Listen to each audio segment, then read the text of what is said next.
It started with Alec Baldwin and his wife, Hilaria, who just got caught up in all sorts of controversy when a UK tabloid actually came forward and said she was tweeting during James Gandolfini's funeral. And everyone was like, oh my God, who does that? And they were like, oh my God, we didn't do that. We left early because she's pregnant, wasn't feeling good, whatever. Mm-hmm. But now, Extra has caught up with the couple for them to speak out for the first time since the controversy. The newspaper sending this statement to Hilaria: we accept Mrs. Baldwin did not tweet from the funeral and apologize for any distress caused. It was probably one of the lamest apologies that I've ever gotten in my life. People just go absolutely crazy because some random person decided to mess with you that day. My wife, and I don't just say this because she's my wife, she's like the most appropriate, decent, kind human being you're ever going to meet. Isn't that cute? They love each other. I agree with them. You agree with How do you know that? I follow her on Twitter, and we've interacted way before they got married, but even before they started dating. She's a yoga person. Mm-hmm. And she and I, she's very friendly. She's very nice. She's good people. Okay, well, good. Lindsay Lohan, you guys, she's in rehab, and yesterday she celebrated her 27th birthday. The only problem is she couldn't have people in to come celebrate with her because she has like a lockdown sort of thing she's got to be in because it's jail, basically, for her. So the only person she got to spend her 27th birthday with is Sean Hawley, her lawyer. But at least she had someone to celebrate with, right? No drinking, no celebrating really at all for Lindsay Lohan style. They still say that she's going to go into hiding once she gets out, but it's not going to work out for her because she's got her movie to promote. Yeah, she doesn't seem like a hider. Right. Now, someone else who is trying to get into private rehab is Paris Jackson. Now, yesterday I told you on the red carpet that some of the Jackson brothers were saying that she's doing well, she's getting better. However, it turns out Jermaine Jackson has a different view, and it's kind of hard to hear what he's saying, but he's basically saying girl needs discipline.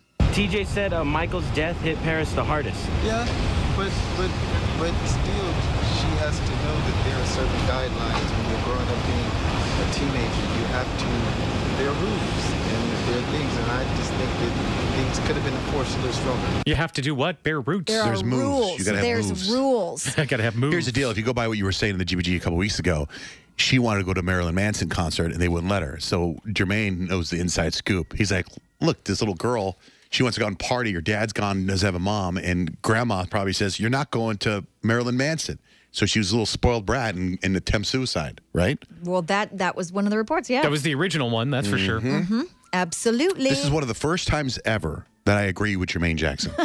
Well, there's a first time for everything, huh? Mm-hmm. From what I hear, you guys, Britney Spears is ready and raring to go with her 2-year headlining gig at Planet Hollywood. The plan right now is to kick off the show New Year's Eve. They've got to get insurance, legal paperwork, budgeting, and all that figured out in the next 10 days. That'll be big. But they're saying the announcement should come sometime in the middle of the month. I think it's going to be awesome. New Year's Eve, this New Year's Eve? Yeah. Oh, man, that'd be fun. She's pretty much made for that, isn't she? Vegas, New Year's Eve, I think it's Britney? going to be awesome. Especially, do you think it's one show, New Year's Eve? Like, would you do it at midnight, or do you do an 8 o'clock show and then a midnight show?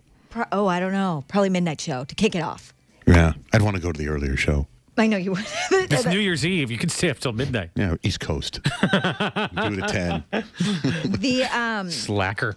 I You're going to be a guess- horrible limo driver. You know that? We're doing a limo lunch. Where they're doing the show, you guys, 7,500 people can sit there. So that's somewhat exclusive, but kind of big for Vegas, I think. In any case, Rihanna and Beyonce are said to be feuding right now.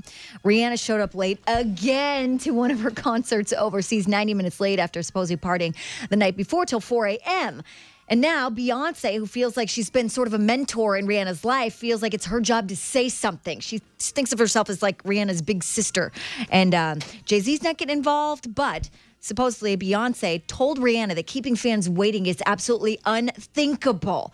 And also told Rihanna that watching her grab her crotch night after night is making her sick. And Rihanna said, mind your own bleeping business. And now the two are not speaking. You know what? That doesn't sound believable because Beyonce's done some crotch grabbing. She did it at the Super Bowl. That's true. She did? She grabbed her crotch? Yeah. Or she just kind of gyrated the crotch? I think there was some grabbage. Okay. Either way, she supposedly said that that's disgusting.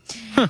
Anywho, on our website right now, johnjayandrich.com, if you type in the keyword GBG, Rihanna does not care what Beyonce or anybody else thinks and is supposedly sending subliminal messages by dancing sexy to Drake to Chris Brown. I'm watching it now. OMG. You like her bottom? Such a great video. Her bottom can move. johnjayandrich.com, type in the keyword GBG to check it out. She's good people, why don't we do our own videos like that? That's what we need to do. I'd like to Little see you twerkage. twerk. That's twerking when you shake your butt. I guess so. Well, Consider myself a twerking expert. it's not just shaking it, though. It's got to move in a, Yeah, I can do that. You can? Yeah. Prove it. Prove All right, it. I'll do it. I'll Instagram it. All right, coming up in 20 minutes, we got actor-comedian Steve Carell. He'll be joining us to talk about his new movie, Despicable Me 2. But first, do you think you know your celebrities better than we do? Well, then prove it. We're about to play Celebrity. Who said that? Call now if you want to play. 877-937-1047. Why so mellow? What are we, PBS?